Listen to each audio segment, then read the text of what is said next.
The fluorescent lights hummed overhead as Connor Walsh reached for a box of cornflakes in Millbrook Grocery, 6:30 on a quiet Friday evening.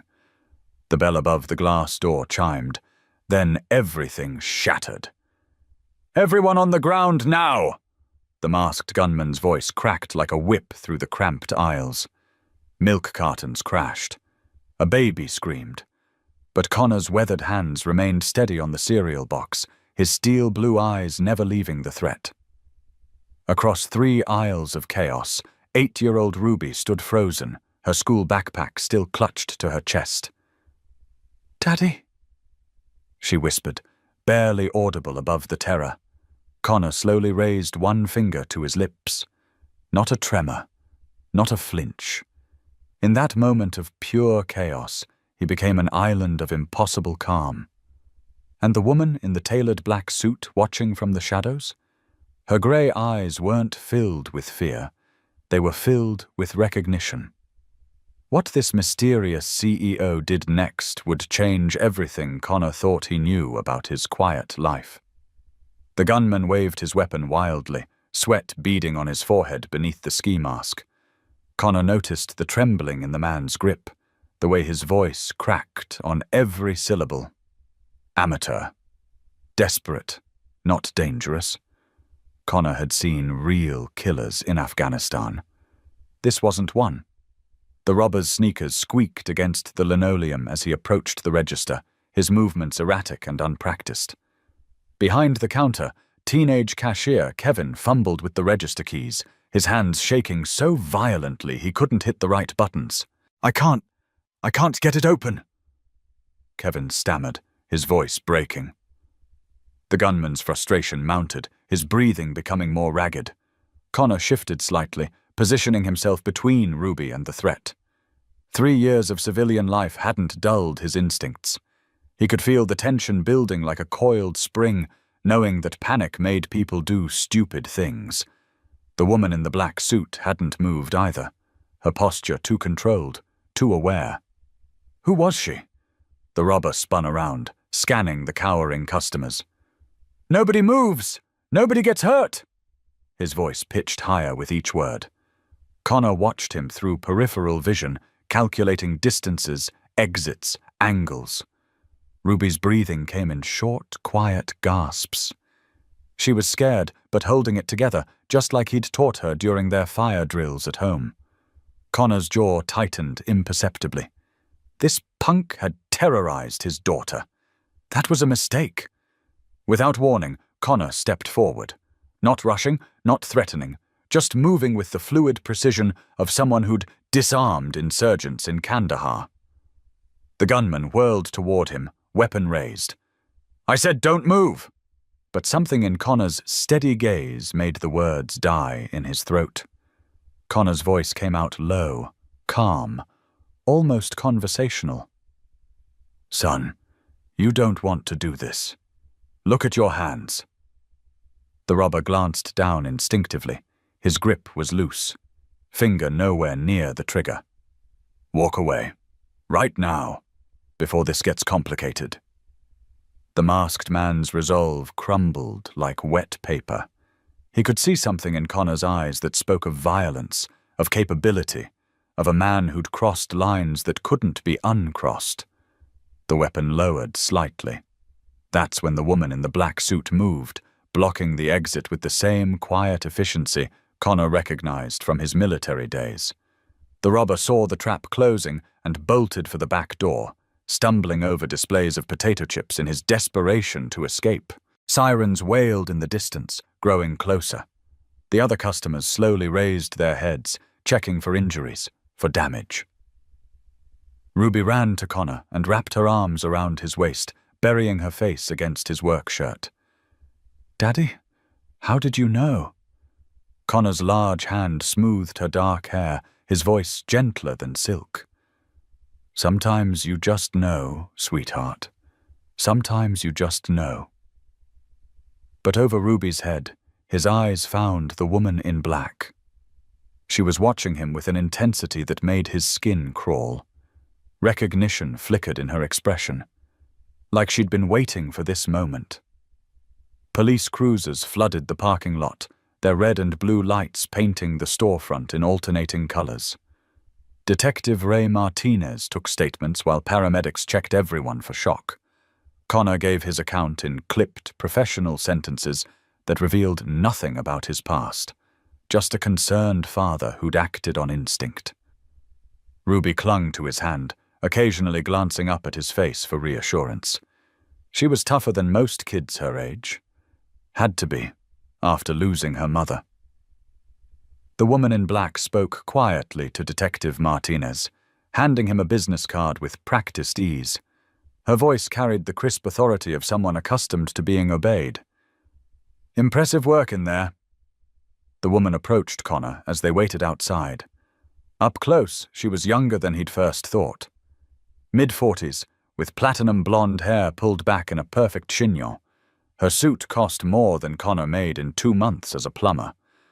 "Rebecca Morrison," she extended a manicured hand. Her grip was firm, her palm slightly calloused. Interesting. "Connor Walsh." He studied her face, noting the way her grey eyes seemed to catalogue every detail about him. "You handled that situation like someone with training."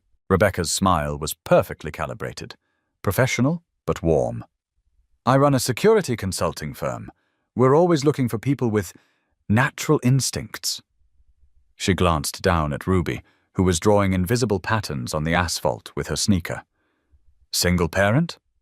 Connor's posture stiffened almost imperceptibly. How could she know that? "My wife died 3 years ago. Car accident." The words came out flat, rehearsed from repetition. Rebecca's expression softened with what looked like genuine sympathy. "I'm sorry. That must have been difficult." Ruby tugged on Connor's sleeve. "Daddy, can we go home now? I have a math test tomorrow." Connor checked his watch. 7:15. Past her usual dinner time. "Of course, Princess." He turned back to Rebecca, who was pulling out an elegant business card. "If you ever consider a career change, Mr. Walsh, Blackstone Security Solutions, we value people who can keep their heads in a crisis." The card was heavy stock, embossed lettering. Real money behind this operation. "I appreciate the offer, but I'm happy fixing pipes." As they walked to Connor's battered Toyota pickup, Ruby chatted about her day at school. Her resilience amazed him sometimes. 20 minutes ago she'd been terrified. Now she was worried about her math homework. Connor helped her into the passenger seat, buckling her seatbelt with practiced efficiency. In the rearview mirror, he watched Rebecca Morrison climb into a black BMW sedan. She sat behind the wheel for a long moment, making a phone call before driving away. Something about her didn't sit right. Too convenient, being in that store at exactly the right moment. Connor's 2-story house on Maple Street looked exactly like every other house in their neighborhood. White siding, blue shutters, a small front yard that needed mowing. Ruby raced ahead to unlock the front door while Connor grabbed groceries from the truck bed. No cornflakes, thanks to the evening's excitement. He'd have to remember to stop by the store tomorrow. Inside, the house smelled like the vanilla candles Jennifer used to light every evening. Connor had stopped lighting them after the accident, but the scent lingered in the walls, in the furniture, in the spaces between memories. Ruby spread her homework across the kitchen table while Connor heated up leftover spaghetti. "Daddy, why didn't that man scare you?" She looked up from her multiplication tables, pencil poised above the paper. Connor considered his answer carefully. How do you explain to an 8-year-old that some men carry violence like a scar, that some fear never really goes away? It just gets buried under layers of ordinary life. "I was scared, sweetheart. But sometimes being scared means you have to be extra brave." It wasn't the whole truth, but it was true enough. After Ruby went to bed, Connor sat on the back porch with a beer and his laptop. The Rebecca Morrison business card lay on the weathered table beside him. Blackstone Security Solutions. Their website was impressive. Corporate clients, government contracts, offices in 3 states. Rebecca's bio photo showed the same confident smile she'd worn at the grocery store. CEO and founder, graduated summa cum laude from Georgetown, former consultant with several prestigious firms. But something felt rehearsed about the whole presentation, like a performance designed to impress rather than inform. Connor closed the laptop and leaned back in his chair. The October night air carried the smell of burning leaves and distant barbecue smoke. Suburban perfection. 3 years ago, he'd thought this life would be enough. Quiet job, good schools for Ruby, neighbors who minded their own business. But tonight had awakened something he'd worked hard to bury. That split-second assessment of threat and opportunity. The cold calculation of violence. Jennifer used to worry about that part of him. The part that came back from overseas changed. Now she was gone, and he was alone with whatever darkness lived behind his eyes. Monday morning arrived grey and drizzling. Connor dropped Ruby off at Millbrook Elementary and drove to his first service call of the day. Mrs. Chen's kitchen sink was backing up again, probably tree roots in the main line. He'd been putting off the expensive fix, hoping temporary patches would hold. Connor parked his service van in the driveway and grabbed his toolbox from the back. The familiar weight of wrenches and pipe fittings felt reassuring in his hands. Honest work. Predictable problems with logical solutions. His phone buzzed against his hip. Unknown number. Connor Walsh speaking. The voice on the other end was smooth, professional. Mr. Walsh, this is Rebecca Morrison. We met Friday evening. Connor straightened, suddenly alert. I remember. A pause, like she was choosing her words carefully. I wondered if you might have time for coffee this afternoon. I'd like to discuss a potential opportunity. Connor wiped grease off his hands with a shop rag. I told you I'm not interested in changing careers. Her laugh was light, almost musical. Humor me. One conversation. There's a coffee shop on Main Street, the Morning Brew. 2 o'clock? Connor found himself agreeing before he'd consciously decided. Something about Rebecca Morrison pulled at him, like a puzzle with pieces that didn't quite fit.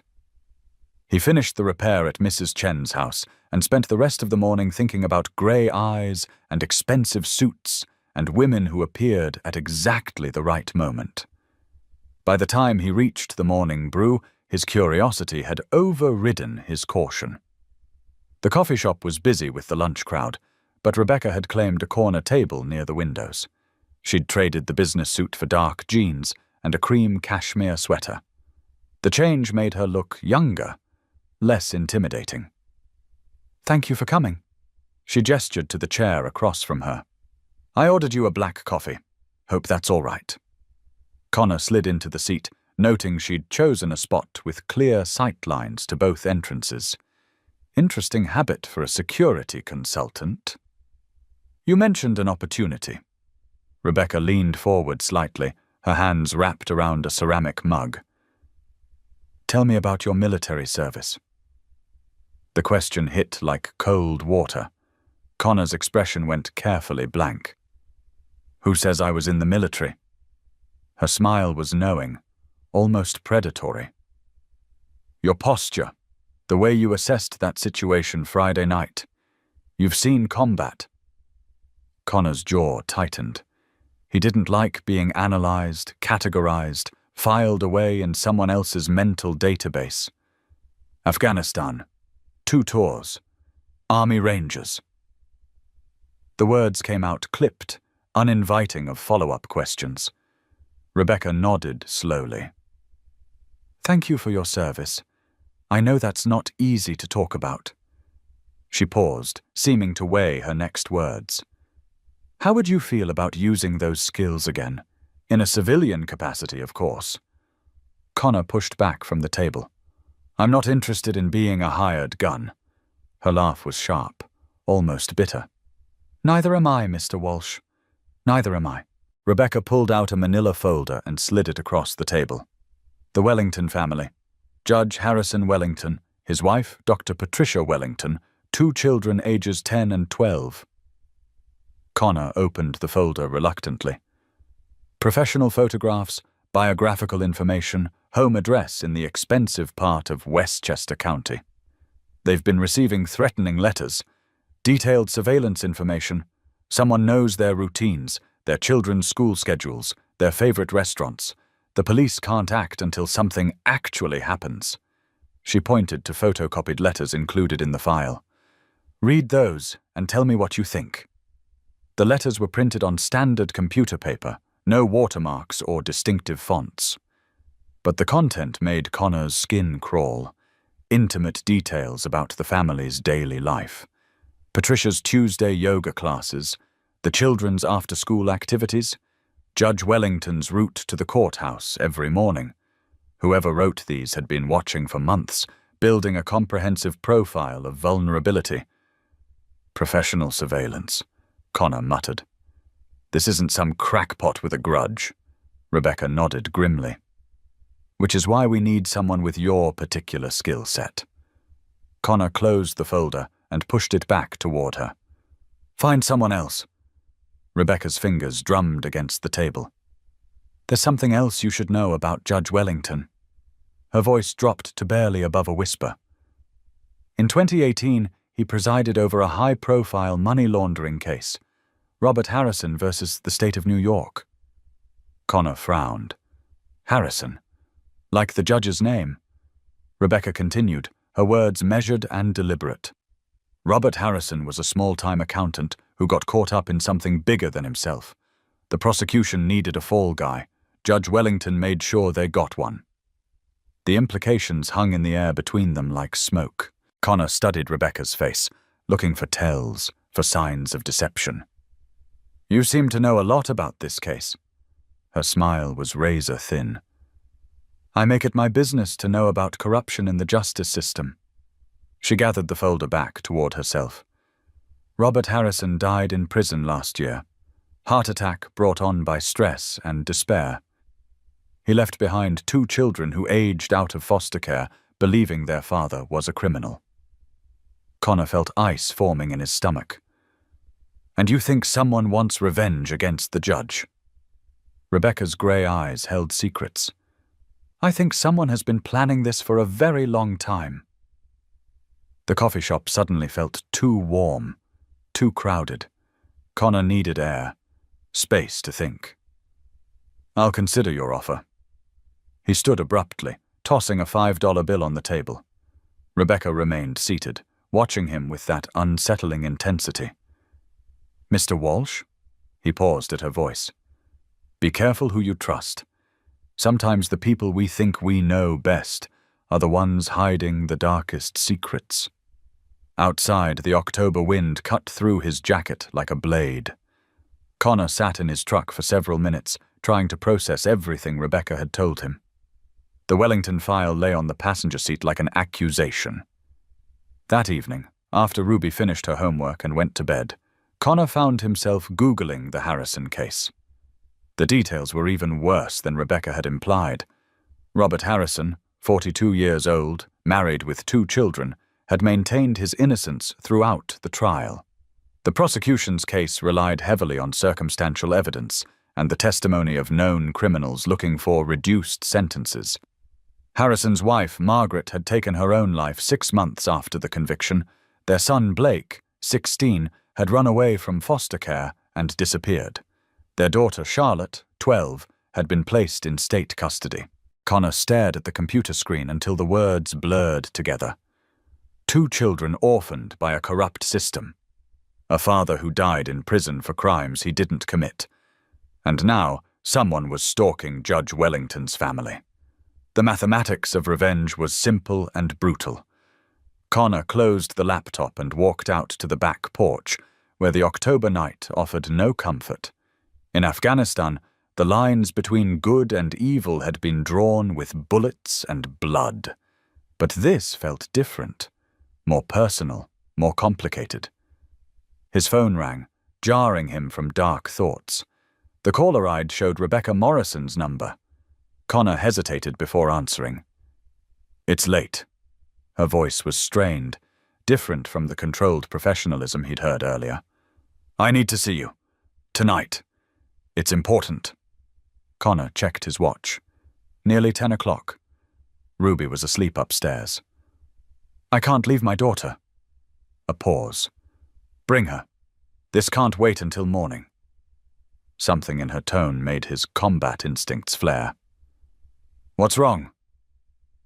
Her breathing was uneven, like she'd been running. "They know, Connor. They know I've been asking questions." Connor was moving before conscious thought kicked in, checking locks, peering out windows, his body responding to threat patterns burned into muscle memory. Who knows? But the line was already dead. Connor stood in his living room, every nerve ending alert, listening for sounds that didn't belong. The house creaked and settled around him, familiar noises that suddenly felt ominous. He climbed the stairs quietly, checking on Ruby. She was fast asleep, one arm around her stuffed elephant, dark hair spread across the pillow like her mother's used to be. 15 minutes later, Connor was driving through empty streets with Ruby buckled into the back seat, still in her pajamas. She'd woken when he carried her to the truck, but didn't ask questions. Smart kid. She understood when Daddy's voice got that particular edge that meant danger. Rebecca had given him an address in the old industrial district, where warehouses squatted like sleeping giants under sodium lights. Connor's tactical awareness heightened with every block. This wasn't random. This was a setup, a meeting designed to isolate him from help, from witnesses. The address led to a 24-hour diner called Mel's, its neon sign flickering pink and blue against the darkness. Connor parked where he could see all approaches and told Ruby to stay in the truck. "Lock the doors. If anyone comes near except me, you call 911 and drive away."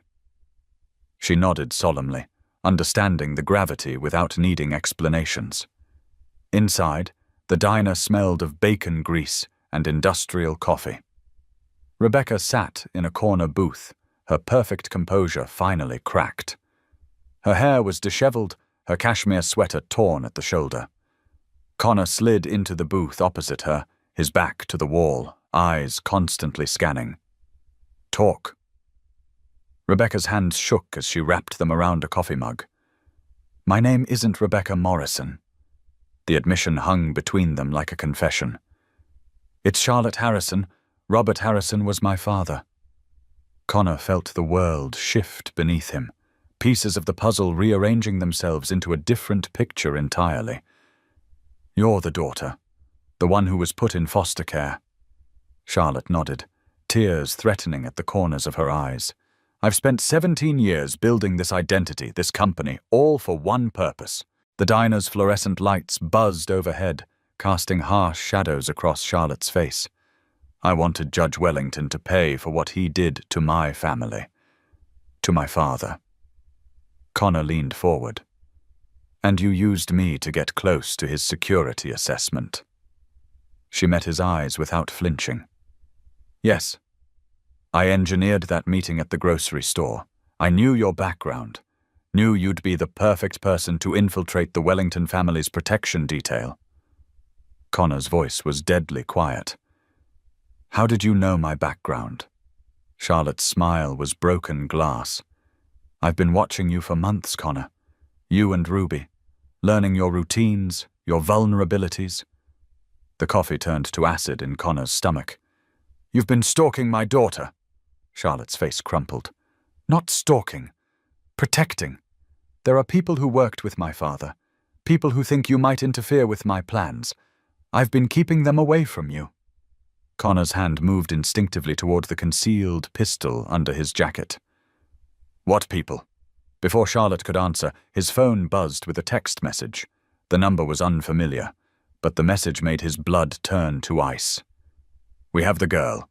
Pier 17, South Street Seaport. Come alone if you want to see her again." Connor's world collapsed into a single point of rage and terror. Ruby. They had Ruby.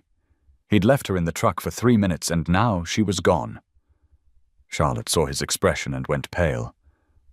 Connor, I swear I didn't know they would. He was already moving, racing through the diner's door into the parking lot. The truck sat empty under the streetlights, driver's door hanging open. Ruby's stuffed elephant lay abandoned on the asphalt. Connor's tactical training took over, suppressing emotion, focusing on the mission. Save the girl, kill everyone who stood in the way. Charlotte followed him outside, her heels clicking against the concrete. Let me help you. Connor whirled on her, 18 months of suppressed rage finally finding a target. You did this! You brought these animals into my life! His hand closed around her throat, not quite choking but promising violence. If they hurt her, I will end you. Slowly.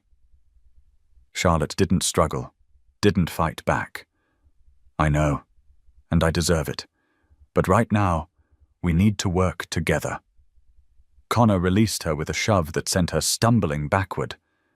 Tell me everything. Right now. No more lies. Charlotte steadied herself against the diner's wall. Frank Murphy and Joey Garcia. They worked for my father's company before everything went wrong. They think I'm going to expose them along with Judge Wellington. She wiped blood from her lip where Connor's grip had cut her. They were part of the money laundering operation, small players, but they'll go to prison if the truth comes out. Connor was already calculating drive times, routes, tactical approaches to the pier. How many men do they have? Charlotte shook her head. I don't know. Maybe 3 or 4 total. Connor climbed into his truck and started the engine. Charlotte ran around to the passenger side, yanking open the door. I'm coming with you. Connor's laugh was pure menace. You're going to sit in that diner and wait for the police. She climbed in despite his protest. Those men won't hurt Ruby as long as they think you'll cooperate. But if you go in alone, guns blazing, she becomes a liability they have to eliminate. The logic was sound, even if Connor hated admitting it. Charlotte buckled her seatbelt with hands that had stopped shaking. There's something else you need to know, about why I really chose you. The drive to Lower Manhattan took 35 minutes through sparse late-night traffic. Charlotte used the time to fill in the gaps Connor had been missing. Blake didn't just run away from foster care. He joined the army under a false name, became a Special Forces medic. Connor's knuckles went white on the steering wheel. Your brother is military. Charlotte stared out the passenger window at the city lights blurring past. Was military. He died in Syria 2 years ago, stepped on an IED while trying to save wounded civilians. Another piece of the puzzle, another layer of tragedy and loss. Connor found a parking spot 6 blocks from the pier, close enough to respond quickly, but far enough to avoid detection. He checked his pistol, verified the spare magazine in his jacket pocket. Muscle memory from a dozen combat deployments took over, pushing civilian emotions into a locked box where they couldn't interfere with the mission. Stay here, he told Charlotte. When this is over, we're going to have a long conversation about you lying to me. She nodded, understanding that she'd used up whatever goodwill might have existed between them. Pier 17 jutted into the East River like an accusing finger, its weathered planks slick with October mist. Connor moved through the shadows between shipping containers, every sense hyper-alert for ambush, for trap, for the slightest sound that might indicate Ruby's location. The pier was deserted except for seagulls and the distant rumble of late-night traffic. Connor's phone buzzed. Another text. Warehouse at the end. Come alone or the girl dies. Simple. Direct. The kind of ultimatum that left no room for negotiation. The warehouse squatted at the pier's terminus like a cancer, its windows dark except for a single light bleeding through dirty glass. Connor approached from the waterside, using abandoned equipment for cover. Through a gap in the loading dock doors, he could see movement inside. 3 men, maybe 4. Ruby sat tied to a chair in the center of the space, her pajamas bright against the warehouse's industrial grime. She appeared unharmed but terrified, her dark eyes scanning the shadows for rescue that might not come. Connor's radio crackled softly in his earpiece. Charlotte's voice, barely a whisper. Frank Murphy is the bald one with the mustache. Joey Garcia has tattoos covering his left arm. The other two I don't recognize.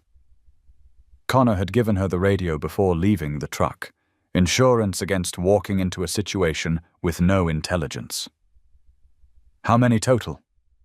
A pause while Charlotte adjusted her position. 4 that I can see. There might be more in the back. Connor checked his watch.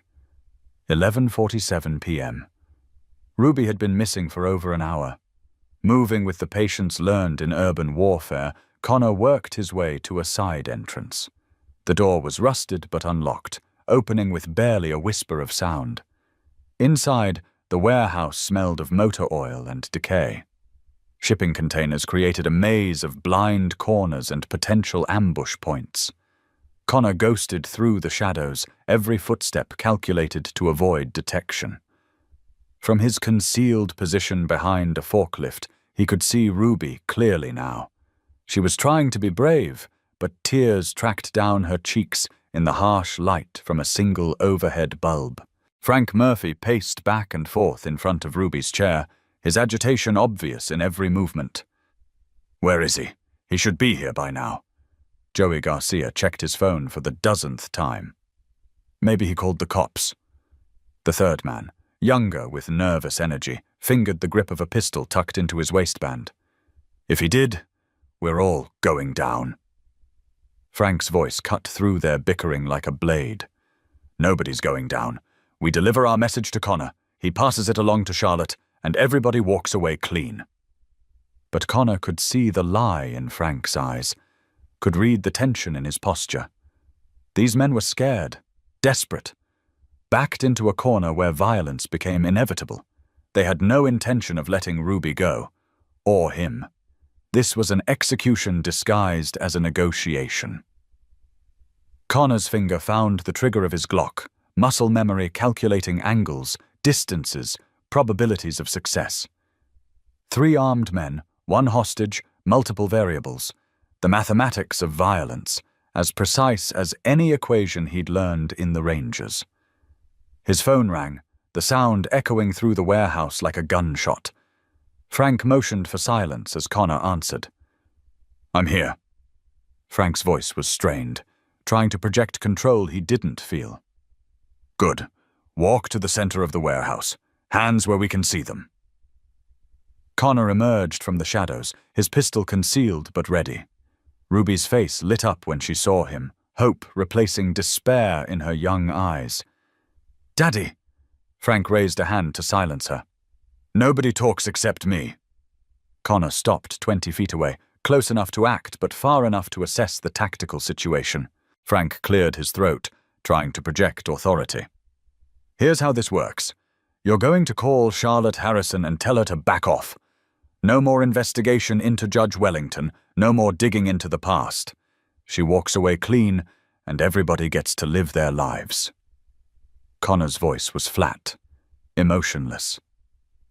And if she doesn't agree? Frank's smile was all teeth and malice.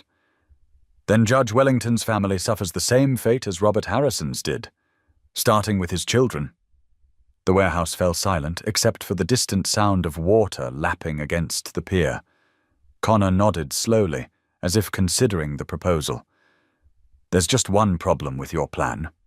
Frank frowned. What's that? Connor's smile was winter itself. You threatened my daughter. The warehouse erupted in violence. Connor's first shot took Frank Murphy center mass, dropping him before he could draw his weapon. The second shot shattered Joey Garcia's shoulder, spinning him away from Ruby's chair. The young man with nervous energy managed to clear his pistol from his waistband before Connor's third shot put him down permanently. Ruby screamed as gunfire echoed off the warehouse walls. Connor was moving before the echo faded, cutting her restraints with the knife from his boot. Are you hurt, sweetheart? She shook her head, burying her face against his shoulder. I knew you'd come, Daddy. I knew you wouldn't leave me. Connor carried her toward the exit, his weapon still ready for additional threats. Behind them, Frank Murphy groaned and tried to crawl toward his dropped pistol. Connor put a final shot into the concrete, 6 inches from Frank's head. "Stay down!" Outside, police sirens wailed through the Manhattan night, growing closer by the second. Charlotte had kept her word about calling for backup. Connor found her waiting by the truck, her face pale in the streetlights. "Is Ruby okay?" Connor nodded, still holding his daughter tight against his chest. Ruby had stopped crying but hadn't let go of his neck. "The men inside?" Connor's expression was granite. "Won't be threatening anyone else's children." Charlotte closed her eyes, relief and something that might have been regret warring across her features. Detective Ray Martinez arrived with the first wave of police cruisers, his face grim in the flashing lights. He took Connor's statement with professional efficiency, noting the tactical precision of the warehouse shooting. 3 armed kidnappers, 1 dead, 2 wounded, 1 rescued hostage. Clean work by any standard. Charlotte provided her own statement, finally revealing her true identity and her connection to the Harrison case. The detective listened with growing interest as pieces of a 17-year-old conspiracy fell into place. Dawn was breaking over the East River by the time the paperwork was finished. Ruby had fallen asleep in Connor's arms, exhausted by terror and adrenaline. Charlotte approached them hesitantly, her perfect composure completely stripped away. "I'm sorry," she said quietly, "for everything, for lying to you, for putting Ruby in danger, for using you as a weapon in my war against Wellington." Connor studied her face, looking for deception, for manipulation, finding only broken honesty. "Your father was innocent?" Charlotte nodded. "The FBI is reopening the case based on evidence I've been gathering for years." Connor shifted Ruby's weight in his arms. "What about Judge Wellington?" Charlotte's smile was bitter. "He'll face justice. Real justice this time, not the manufactured kind he dispensed from his bench." She pulled out her phone and showed Connor a CNN news alert. "Federal investigation reopens Harrison money laundering case. Judge under investigation for corruption." The headline felt like vindication and damnation rolled into one. "It's over?" Charlotte shook her head. "The legal part is just beginning, but the part where innocent people get hurt? That's over." 6 months later, Connor was replacing a water heater in a client's basement when his phone rang. Charlotte's name appeared on the caller ID. They'd spoken occasionally since that night on the pier, her checking in on Ruby's recovery, him providing testimony for the ongoing federal investigation. "Connor, I have news." Her voice carried a lightness he'd never heard before. "Wellington was sentenced today. 12 years federal prison. The prosecutor who helped him frame my father got 8 years. Connor set down his wrench, feeling a weight he hadn't known he was carrying finally lift from his shoulders. Charlotte continued, her words tumbling over each other with something approaching joy. "And there's something else. I'm shutting down Blackstone Security." Connor frowned. "Why? Business is good, isn't it?" Her laugh was genuine for the first time since he'd known her. "Because I built that company on hate, Connor, on the need for revenge. And now that justice has been served properly, I don't need to be that person anymore." She paused, and when she spoke again, her voice was smaller, more vulnerable. "I was wondering, could you teach me how to fix things instead of breaking them?" Ruby ran up the basement stairs as Connor finished the call, her school backpack bouncing against her legs. 8 months had passed since the kidnapping, and she'd recovered with the resilience that amazed him daily. "Daddy, who was that?" Connor smiled, ruffling her dark hair. "A friend who's learning how to start over." Ruby considered this with 8-year-old wisdom. "Like when I mess up my homework and have to erase everything and begin again?" Connor pulled her into a hug, breathing in the scent of her shampoo, feeling the steady beat of her heart against his chest. "Exactly like that, princess. Exactly like that."